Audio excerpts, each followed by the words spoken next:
CM sir, உங்களுக்கு ஏதாவது இந்த பழி வாங்கணும் அப்படின்ற எண்ணம் ஏதாவது இருந்துச்சுன்னா என்ன வேணாலும் பண்ணுங்க. அவங்க மேலே கை வைக்காதீங்க. நான் ஒன்று வீட்டில் இருப்பேன், இல்லை நான் ஆஃபீஸில் இருப்பேன். என்ன வேணாலும் செய்யுங்க. என் லைஃப்பில் இந்த மாதிரி ஒரு பெயின்ஃபுல்லான ஒரு சுச்சுவேஷனை நான் ஃபேஸ் பண்ணதே கிடையாது. சொந்தங்களை இழந்து தவிக்கிற இத்தனை குடும்பங்களுக்கும் என்னுடைய ஆழ்ந்த இரங்கலை தெரிவிச்சுக்கிறேன். எனக்கு தெரியும், என்ன சொன்னாலும் இது ஈடேயாகாதுன்னு எனக்கு தெரியும்.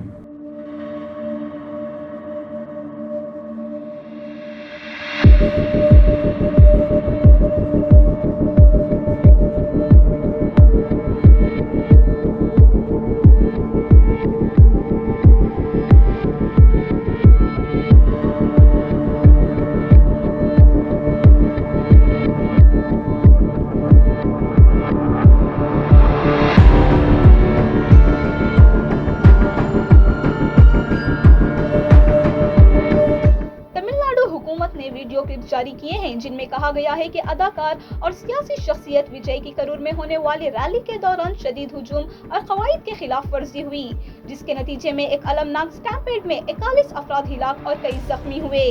रियासत की urban development secretary P Amudha के मुताबिक हुजूम मतीन हद से दुगने से ज्यादा हो गया था, जिससे शदीद इंतशार पैदा हुआ। जारी की गई वीडियोस में टीवीके के कारकुन करूर और नमक्कल में दुकानों और घरों की छतों पर चढ़ते हुए दिखाए गए। पुलिस ने बताया कि विजय को मुकर्ररा मकाम से 50 मीटर आगे रोकने की हिदायत दी गई थी, लेकिन मुंतजिमीन ने इस पर अमल नहीं किया।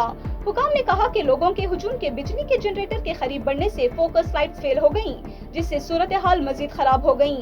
हेल्थ सेक्रेटरी सेंथिल कुमार ने बताया कि मरहूमीन के अहले खाना के सदमे को कम करने के लिए पोस्टमार्टम के अमल में हिसासियत का ख्याल रखा गया। हुकूमत ने अफवाहों और इश्ताल अंगेज मवाद के फैलाव के खिलाफ वार्निंग भी जारी की। मदुराई, विल्लुपुरम, तिरुचिरापल्ली, नमक्कल और करूर में टीवीके की महमात के दौरान खतरनाक रवैये के वाक़ियात हुए, जिनके नतीजे में मजमूई तौर पर 182 लोग सड़क हादसे में जख्मी हुए, जिनमें करूर में सबसे ज्यादा 114 जख्मी थे। पुलिस ने कार्रवाई तेज कर दी है। 2 टीवीके के ओहदेदार बीपी मतिया लगन और कासी पौंडराज को 14 दिन की अदालती हिरासत में भेज दिया गया है।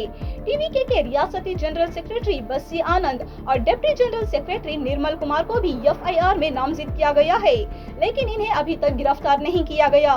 इसी दौरान यूट्यूबर फेलिक्स जेराल्ड को साइबर क्राइम पुलिस ने स्टैम्पेड के बारे में गलत मालूमात फैलाने के इल्जाम में गिरफ्तार कर लिया।